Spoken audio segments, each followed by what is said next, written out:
Hello and good evening to everyone. A pleasure to have with me this evening Hedley Rees, over 40 years experience in the pharmaceutical industry, and someone who is going to be sharing some of his thoughts about what's going on, where are we going, and the lessons we can learn from COVID-19.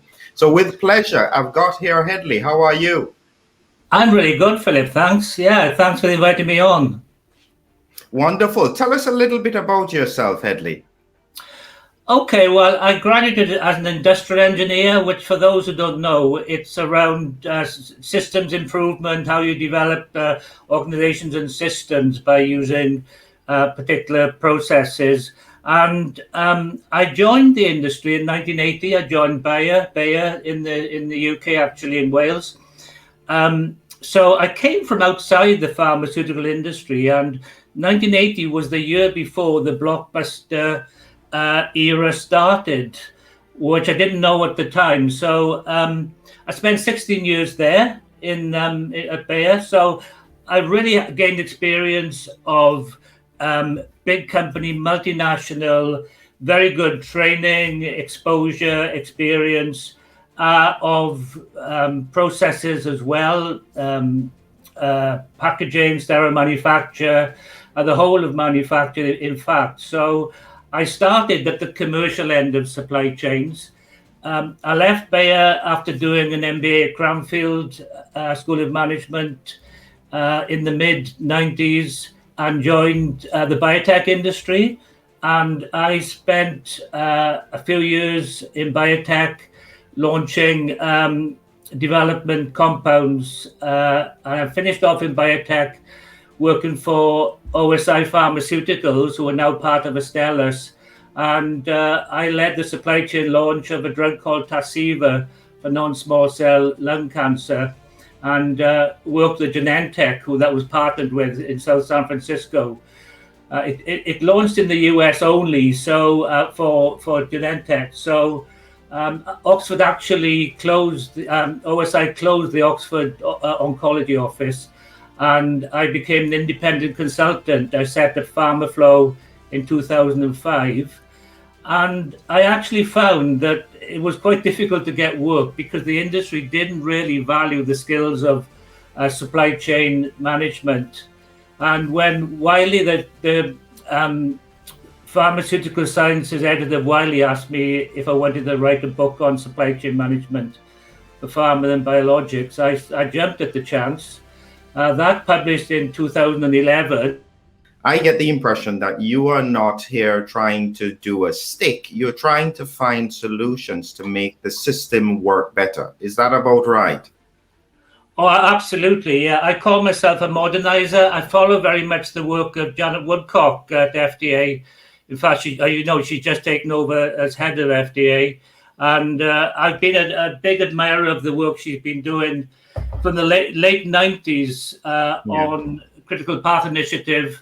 And I think the industry really could take a bit more notice of what Janet Woodcock is saying, and it's all about modernizing, in my Now, opinion. so hold on a second, Hedley. So just to make sure, is there anything with the camera? Is it actually your camera that has switched off?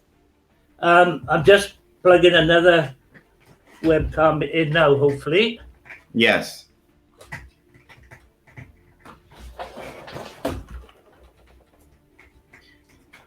Yeah, so what I would say is that in the context of what you're doing and where we're going, I think that this is a very, very important discussion, and one that I myself have been trying to get a handle on. How is a big pharmaceutical positioned, especially in the midst of this pandemic?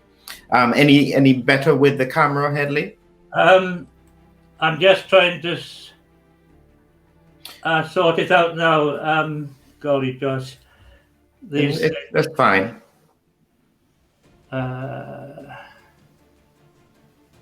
Here.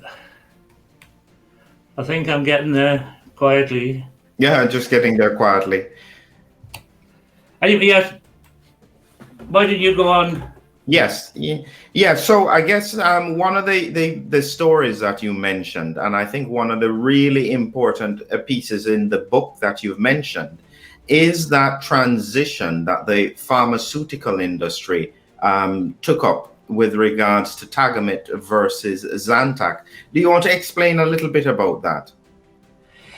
Yeah, sure. Well, in 1976, SmithKline and French launched a product called Tagamet for stomach ulcers, and it was a 12-year program, and it was a model of drug development.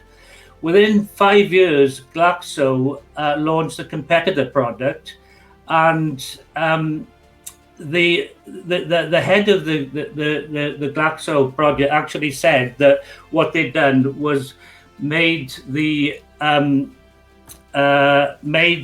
process cleaner for making a similar molecule, and because of that, the side effects were less severe. And Glaxo used sales and marketing then to actually target physicians, doctors, and within 3 or 4 years, Zantac was outselling Tagamet 3-1, and they both became blockbusters. But that sent a message to the industry that when you have a patent and sales and marketing, you can create your own market. And so just to clarify, so prior to that, the companies were going down the standard route of drug development, clinical research, long periods of time. And then this made a transition where they could just get molecular products. Is that about right? Yes. The whole industry then started to focus on screening molecules and patenting them. And so in effect, the whole spotlight in the industry moved on to screening molecules, and really moved away from the more healthcare focused model for developing drugs that we'd had before that. And so this is really, you think that tipping point when the industry went down a completely different line and has remained on that line since then. Is that about right? Yeah, that's exactly right. Yeah, that's exactly right. And so that was a pivotal moment. And you can sort of plot it quite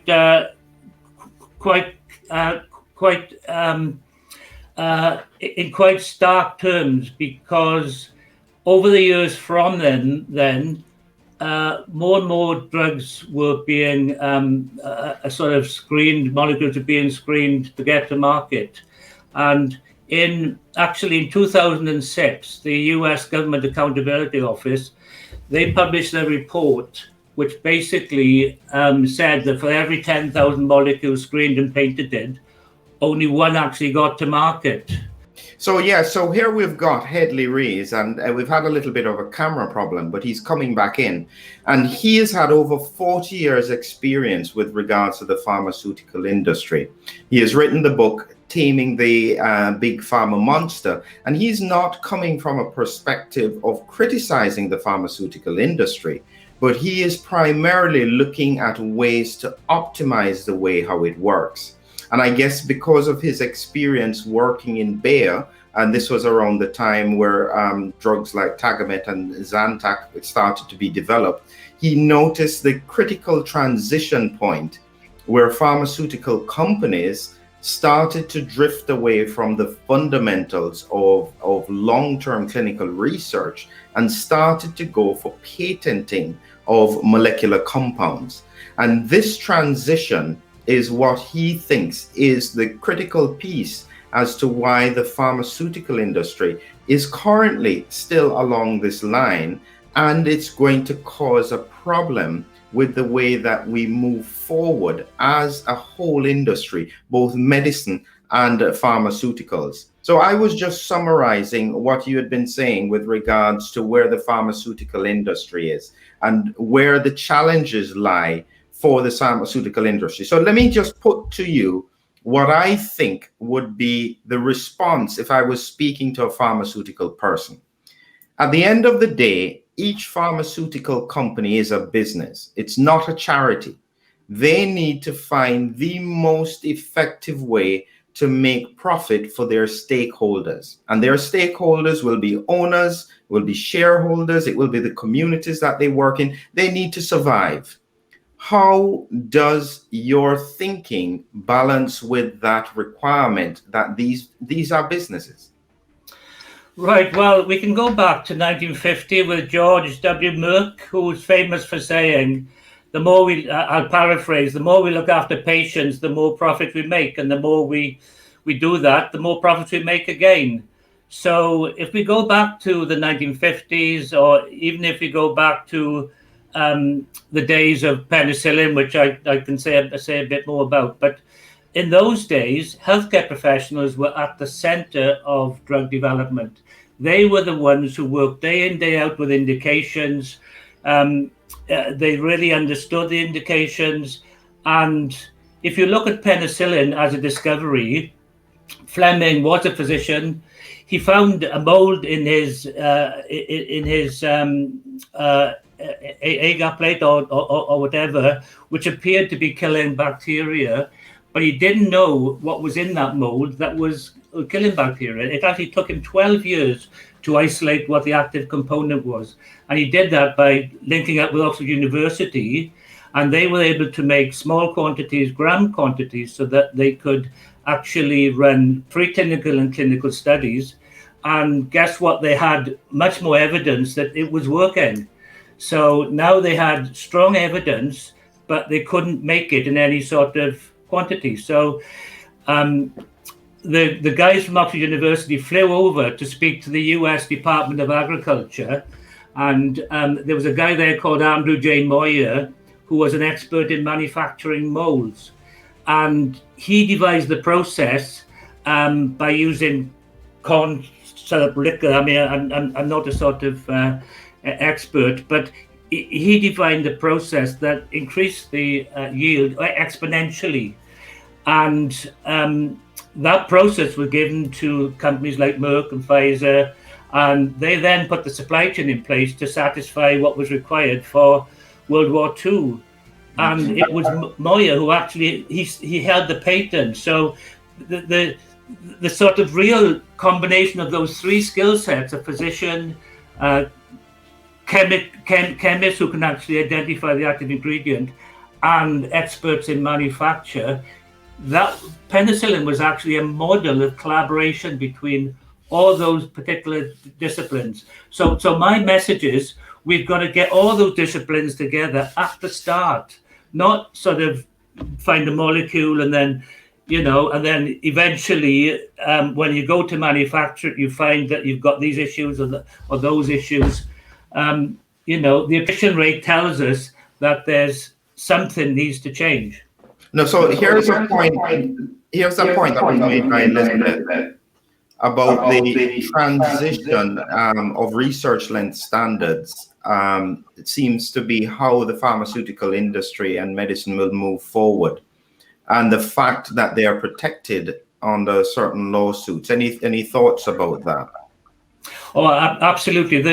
The thing that isn't helping is something called compound claims patent law, so that you can actually, if you've got the money to sort of raise a patent, you can claim a molecular structure. You can say that's mine, no one else can have it. Even though you've got no evidence, you can do anything with it. Alzheimer's is a good example. There have been 30 plus failed late-stage failures in Alzheimer's, and the theory is that beta amyloid, you know much better than I, Philip, with your experience with dementia, that is doing things to the brain. But that theory is proved to be ineffective time and time again.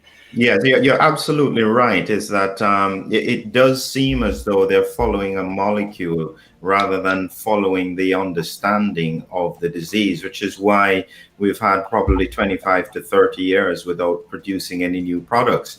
So one of the things that you had pointed out just before you'd come out and come in was the fact that 10,000 molecules will be produced, of which only one will get to patent. That's a huge amount of loss of value for the pharmaceutical industry. Yeah, we'll get to market. Yeah. The figures are 10,000 down to 250 that enter preclinical development. And of that 250, 245 fail. And you know the amount of work that goes into preclinical animal models, there's a lot of work goes into that. And 5 from that 250 go into the clinic, and 4 out of 5 fail. And in fact, in 2012, Tufts University, I was at the conference, said actually probably it was more like 5 out of 6. It had got worse by 2012. So, you know, that is saying that 90-odd%, over 90% of drug development fails. And what I'm saying is, the fact that the focus is on patents with no evidence that the molecule is going to work, of course they're going to fail. If you compare that with penicillin, they built the evidence first. You know, Oxford University and Fleming, they knew they had a drug before it even the supply chain was even being built. So we need healthcare professionals with that knowledge. You know, they can tell what is going to work, and it may not be a molecule. It may be a natural drug. It may be, you know, yes. whatever. Well, we're certainly seeing this kind of issue in the context of COVID-19, which we'll come to in a little bit more detail. But with what's happening with regards to, say, vitamin D, which is quite remarkable that something that does seem to have so much benefit doesn't seem to be getting the interest of governments in the scale that you would expect. But that's a whole different concept. Here's a question or point made by Ingo in that big pharma still seems to rely on good old-fashioned techniques. Is that about right? Oh, absolutely, yeah. I mean, one of the sort of elements of what I'm saying is that we should be using predictive technologies such as organ on a chip. Again, I'm not an expert on that, but I know people and see people doing good work. You know, organ on a chip can sort of tell you what's happening to the heart or the liver or the kidney or whatever. And the farmers relying on just animal models, just, you know, without really using ex vivo techniques, you know, testing in tissues, in silico work, in vivo work. We're going into animal models far too quickly before we've exhausted all the opportunities to predict what molecule. And it's the same with manufacture. You know, as a consultant, I work for companies. I've worked with companies in phase 2 who suddenly find they've got a drug that's toxic. You know, well, there are techniques these days where they would have known that preclinically. You know, they wouldn't have had to have gone to that stage. And the more we predict, the more we're going to build up knowledge of how to predict. Yeah. So one of the difficult seems to be is that when we look at even what's happening in the pandemic era, is that we don't do human testing very easily. We have to serum, but when it comes to actually doing autopsies on patients and trying to see if we can come to an understanding of disease, this no longer seems to be our way of operating. Does that impact the pharmaceutical industry, the ethical limitations that are in research at the moment? Well, I don't know. My observation would be that the whole of research is basically, what's the best way to describe it, is built on research grants, funding. You know, there's a lot of money in this industry, and because this is true, healthcare professionals now, the first they know of a drug is when it's launched or maybe a few months or 6 months before, when doctors get the whole thing detailed to them. And I think COVID has shown us that actually healthcare professionals don't know a lot about drugs development, because they're not exposed to it anymore. Whereas, if, as I say, go back to the 50s and John Salk with polio vaccine, and Banting and with insulin, those guys developed their own drugs effectively, and so how can we re-engage healthcare professionals in the drug development process? And one of the things that I write about is actually moving from a 3-stage model of discovery, research, development, and commercialization to a 2-stage model, which is just prototyping, building the evidence, and then moving to full-scale commercialization. Well, I think I could answer some of the issues with regards to why the clinicians or clinical people are not so much in research. And it largely is because it's extremely difficult. And it has been made more and more difficult to do anything because of the very stringent rules that are required for people to jump through. And from a clinical point of view is that you've already got clinical work to do. If you don't have the time, unless it's part of your job plan, as say an academic professor who does mixed clinical and academics, where they can afford some time to do this research and these very detailed things, it just doesn't happen. And you don't see researchers interacting with clinicians on a regular basis. They don't interact. That's part of the problem. And it's something that I had seen many years ago when I was looking, even as I said, into dementia, and realizing that from a research point of view, they didn't even recognize that some patients will go delirious and take almost a step to dementia because they don't see patients. They don't see the patients, we don't see the researchers, and we have an industry that is supposed to work together, not interacting on a regular basis. Absolutely. I couldn't agree more with that. And I don't know, obviously, I'm old enough to have sort of know how things used to be, but over the last 40 years, things have changed to such an extent that, doctors and physicians, they don't realize there is a better way, there is a different way. And if we looked at it sort of with innovation and modernization in our minds, drug development, now the process is not rocket science, because over the 40 years, I could sort of work with a small group of people, and we could do all that's needed for preclinical, clinical, and do the whole thing.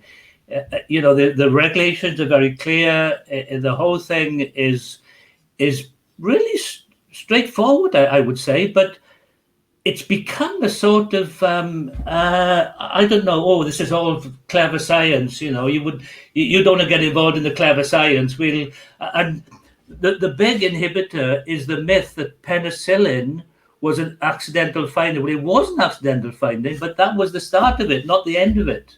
Yeah. I will throw a question to you, Hedley, and one that I regularly put forward when I speak to medics, and I speak about the principle of evidence-based medicine versus expert-based medicine. And when evidence-based medicine came in the 90s, the purpose was to try and streamline how we apply science and research to specific diseases. But what has happened now is that we are in a phase, from a clinical point of view, that we will only do things if there is evidence. The problem is that the only people who can look at evidence and do research are big companies. And so straight away, things that are not viable from a financial point of view will not get attention because it won't be done by the people who can do the research. Absolutely, yeah, yeah. I mean, you're much closer to that than me. I'm sort of giving my observations from Mm. a different part of the value chain, a different part of the industry. But you're saying that now, and I'm understanding where that must be a major issue. Yes, I mean it's becoming more and more of an issue, and I think that what has happened to come onto where we are with the COVID-19 pandemic is that these issues have been highlighted quite significantly. So, where do you think we are with regards to, say, what has happened with vaccine development? Is that because of the success of the industry, or does it reflect some of the dysfunction in the industry? I think it's the dysfunction. From one point, why do we need 60 plus vaccines in development? A really good question, yeah. And really, we only need one, don't we? But or maybe two or three. The other thing which people don't really know, when I joined the industry in 1980, it was vertically integrated. So in Bayer, we used to bring raw materials in the back door of the factory, and we'd ship finished products out to the front door, and distribute them to pharmacies and clinics and hospitals around the UK. And for other countries, we'd ship to other Bayer entities in France, Germany, Spain, Italy, and they would do the same thing. So over the years, when the sort of this patenting and sales and marketing happened, the big farmers outsourced huge amount of their ability to actually physically make drugs. So today, the big pharma companies can't, I say this straight, they cannot develop drugs. They have to depend on contract manufacturers. So all the vaccines are made by contract manufacturers. So wait, hold it. I want you to pause there a second on that, Hedley, because I think that's a very important point that people are not aware of. So when we say that there is a Pfizer vaccine, is it not Pfizer that has developed the vaccine? It's been developed and manufactured. Pfizer and Moderna, the two contract manufacturers, are Lonza and Catalan Pharma Solutions. Two good companies, very good companies, but they work on a fee-for-service basis, obviously. So Pfizer don't actually make it themselves, and therefore can't develop it themselves either, because the first phase of manufacture is development. And for the other vaccines, they're made by contract manufacturers as well. So the communication and all the joined up thinking is not the same when you've got different companies marketing it from the ones who are making it. And I think it represents the fact that this has become a very disjointed industry. So in effect, then you are saying that so for a smaller biotech company is producing or has done the research into the production of the vaccine, Pfizer has then come in and has said, okay, we will market and do all the late stage trials on it. Is that about right? Yes, yeah, and then the scale manufacture is done by contract manufacturers, and it's the same with AstraZeneca and Oxford Biomedica, Cobra Biologics, and Vocart are the three companies making those vaccines. And so therefore, what incentive do these companies have? What is their driver for the smaller companies? Is it to just find a product so that they can sell it to a big pharmaceutical company? Yeah, absolutely. Yeah, they typically would like to get to a proof of concept stage, and then they'd want to sell it on to a big pharma company. But the problem is they don't have the critical mass. The small companies don't have the critical mass to build a supply chain for any scale. So you mean it's not even that they don't want to, they no longer have the ability to do it? They no longer have the ability to do it, yeah.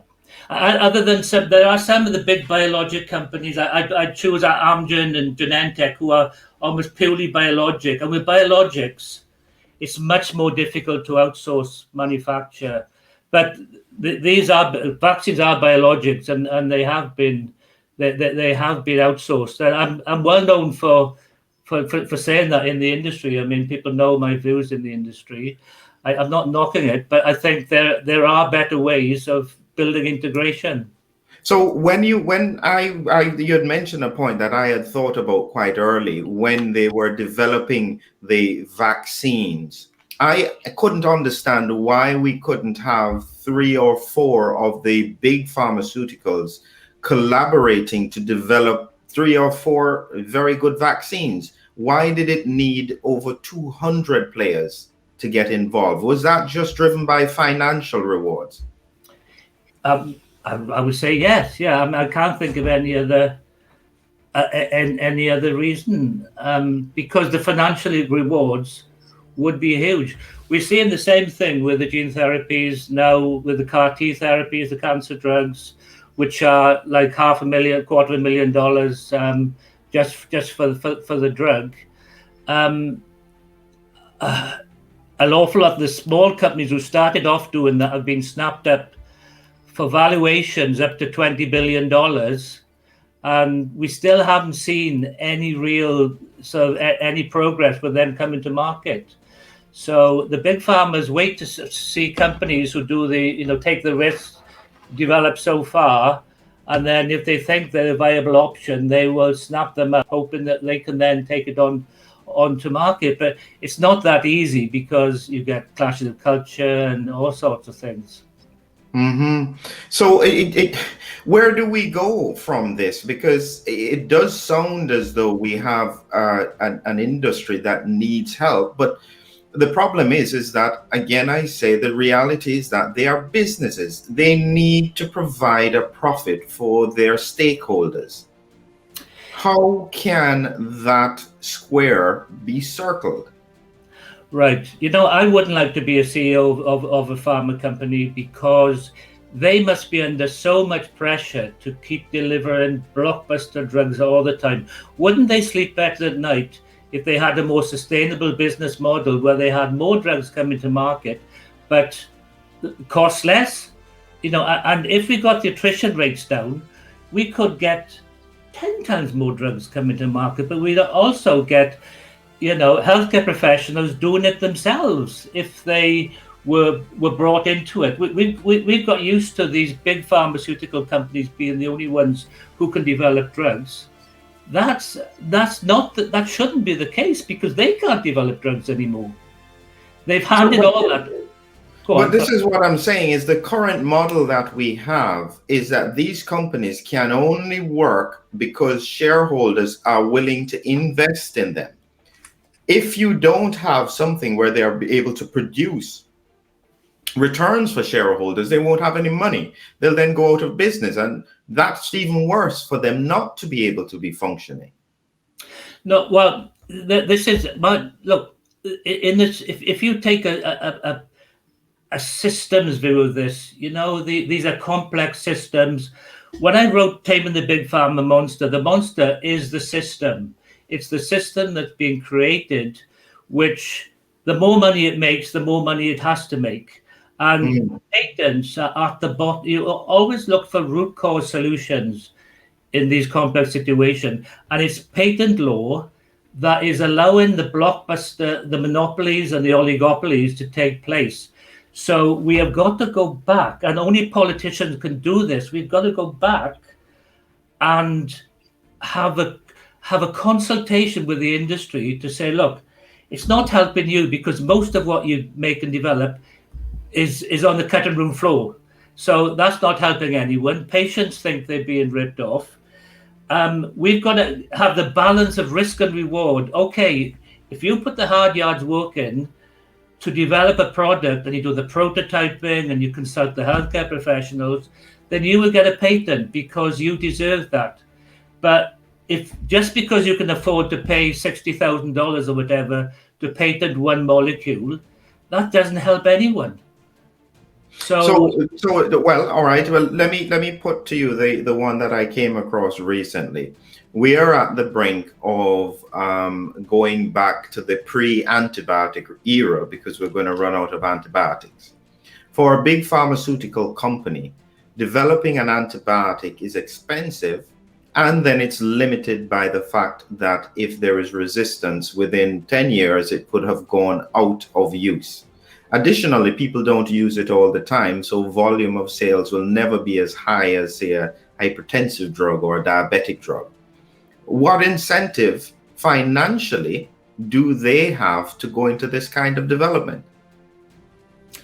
Well, that's a good question. I'm saying, what incentive does anyone have to go into a particular industry, the automotive industry, the airline industry, or whatever? They don't go in there because it's going to make pots of money. They go in there because they want to be part of, this is a reason. And what I'm saying is we've lost the healthcare professionals' commitment to the patient that we saw with Salk, that we saw with Banting, that we saw with Fleming, and that we saw with George W. Merck in the days that he was with Merck. We've lost that. I'm in this because I want to bring drugs to market for patients. We're all patients. You can imagine someone who's been a lifetime in the industry, made a pot of money, they get a disease, and there's no cure because no one actually focused on it. Mm-hmm. And I go back to the point that healthcare professionals can develop their own drugs. They're the ones who see the patients. They're the ones who can pick up the nuances. They're the ones, and the process of developing drugs is not difficult. It's become expensive, but that's part of the issue. It's very, only the big pharmas can afford to develop drugs. But again, making drugs has become very expensive because we've got a small cadre of big contract manufacturers. They're good at what they do, but they have to make a profit as well. They've got shareholders, so they're obliged to get the pharma companies to pay top dollar for the drugs that they're making for them. Well, I'll tell you one of the main points that from a clinical perspective that limits people who work with patients is that people no longer want to have risk. So they want a drug that they can take that has limited side effects and they don't need to worry about it. And the reality is that the minute that you have clinicians developing that and there being problems, the first lawsuit is going to scare them away so fast that they won't do it again. And so there needs to be a balance in terms of the way how this works. But I completely agree with you that there are many things that from a clinical point of view, I can see that could work, but I don't have any pharmaceutical companies coming to talk to me to ask me my thoughts. So you don't even have the opportunity. Mm-hmm. No, I know. I always use the analogy of the airline industry. Would you develop a plane without talking to pilots, without having a close relationship with pilots, without getting them to fly your plane and say, do this and do that? That's a classic example, and their safety record is exemplar, as we all know. And people bring, why isn't pharma like the airline industry? Well, it's because that patients have become the sort of nice to haves, but we'll they'll get what we give them rather than. It's very much like the auto industry used to be in the 60s and 70s in the West, where you could sell cars and the rust buckets or whatever. Then the Japanese came along and so actually said we could move quality up and cost comes down, and customer is king. So I think, but I go back to the initial point. There's a positive outcome to this if the pharma companies realize that, this is getting more and more demanding. Every year, there's got to be more profit. And, how are you going to get CEOs to, I don't know.